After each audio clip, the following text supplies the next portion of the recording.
how to create QQ account or QQ international sign up.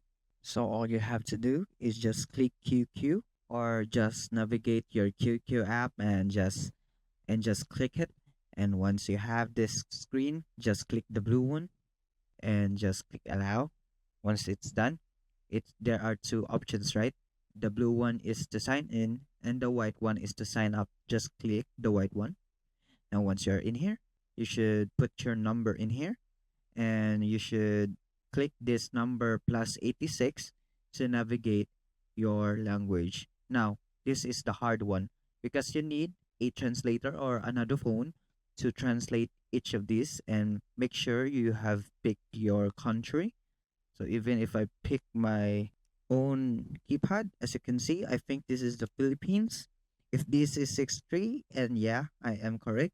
Now, once you did that, just click your number. Now, once you are done, you could click this blue one and you could register or you are done in signing up and there are many more to fill up.